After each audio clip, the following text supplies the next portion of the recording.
This cave is 12-14 inch wide. Welcome to the cave. And we're going down there. I'm so scared. What do you think? It's so cold in here. I'll go first.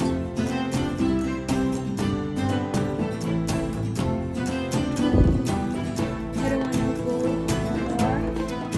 It's dead end. That's it. Dead end.